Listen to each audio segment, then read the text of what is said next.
Hi, I am back. Okay, now let's say a few things about staying on task when you're doing a project in Photoshop. You want to make sure you stick with that project and don't get distracted. You've got all these cool tools for editing and creating things, but you've also got a project plan. Okay, you do not want to stray too far from your project plan and all the items that you've identified on your project plan to do, or you will experience something called scope creep. Scope creep is where you you have a goal and your goal changes little by little by little by little as you modify the project. Um, when I used to teach computer repair over at Manatee Tech, we talked about a RAM creep. If the RAM wasn't completely secured and locked into the RAM slot, sometimes that RAM could creep out over a period of weeks or months and cause all kinds of crappy things to happen on your computer because the RAM wasn't seated all the way. So you do not want your project getting off track, missing deadlines, and making your client unhappy. Remember, part of becoming certified in Photoshop is not just understanding Photoshop, but understanding how to use it to make a client happy and to make you happy too, because you get to make some money. Woohoo! All right, let's get back to this. We've got our one cool little snowflake. If I click on my move tool, you'll see I can move that around. It's nice, and you'll notice that here it is. It's called Shape 1 over in the layer section. Now, what we want to do now is we want to duplicate this. And again, this is Photoshop. There's lots of ways to duplicate it. We're going to use this cool way. We're going to put the mouse over the snowflake, and then I'm going to hold the Alt key down. And watch what happens. My cursor turns from a move cursor into a double cursor. And does anyone want to guess what that's going to do when I click on it? Ding, ding, ding. Yes, you're right. It's going to duplicate it. If that's what you said, you're right. Okay, so I click on it, drag it up, and whammo, I got another one. Notice over here, I created a second layer.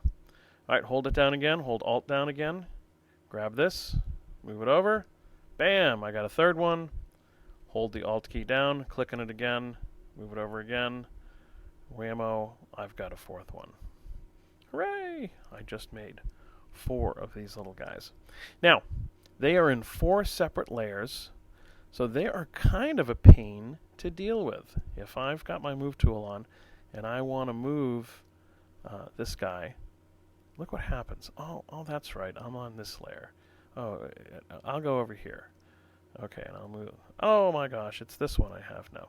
So you can see it's a little bit annoying having them on separate layers. And maybe you don't want to have tons of layers over here. Maybe you feel all these layers are not helping you. So what we can do that's kind of cool is we can merge all of these layers into one layer. Oh boy, hooray! How can we do that, Mr. Routhier? Oh, let me tell you about that. Did anyone recognize my voice there? That was Mr. Bill. Do a Google on Mr. Bill and Saturday Night Live, and you'll see Mr. Bill is fabulous. All right, so we'll click on this top layer, Shape 1, and we will hold the Shift key down, and we will come down to this fourth one and click it, and it will select all 4 of these layers. Wasn't that great? Oh my gosh, are you as excited as I am? Now, at this point, we want to do a merge layer. If you come up to the menu and you click on Layer, and you see where it says Merge Shapes. Okay, this will merge all your shapes into one layer. You can also hit Control E. Click it, bam. All these guys are now in one layer. Isn't that fabulous? Now, with the Move tool, when I try to move these guys, they all move together. Okay. If I want to move these guys individually, though, what I'm going to want to do is I'm going to want to come down and use the Select tool, the Path Selection tool, which is, it's a little black arrow right below the T. so I'll click on that. Click on this little guy, and now they're all selected. So let's click away from them, and we'll just click one. And now, oh my gosh, isn't that beautiful? I can move these guys separately, and I can have the joy of having them on one layer. I get the best of both worlds.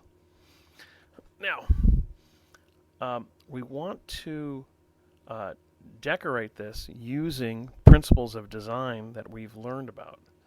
Okay, we want to make sure there's some balance going on here. We don't want to take these little guys and just kind of, shove them all over here.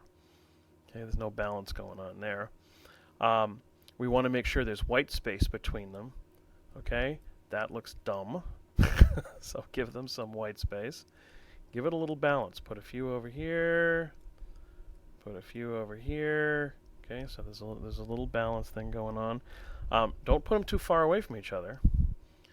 Okay, we kind of want to keep them in proximity, like they're a little group. See, this guy over here looks kind of dumb by himself. Here, let's bring it back over.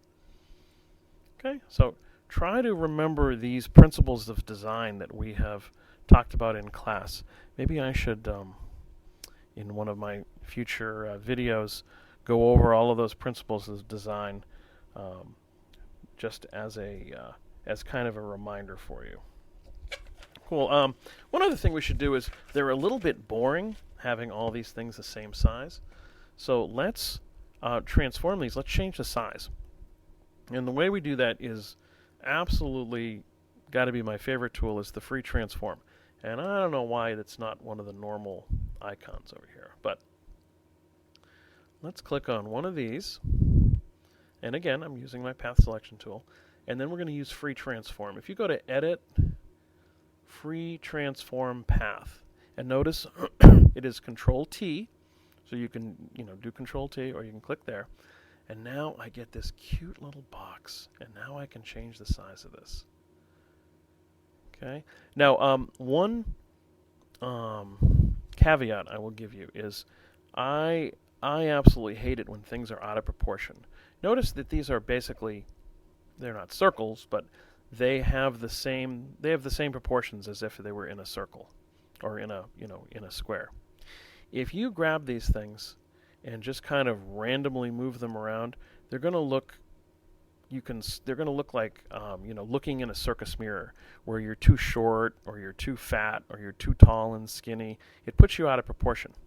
If you hold the shift key down while and then grab the corner, you can see you can't ruin this. Okay, I can't squish it sideways, or I can't squish it the other way. So let's just take these, and we'll I can use my Control T on these. Oh, I have to apply my transformation. I just click on it, Control T. I'm going to hold the Shift key down, and I can just kind of change the size a little bit on these. And then when you do a transformation like that, you got to hit Enter, and then that will apply it for you.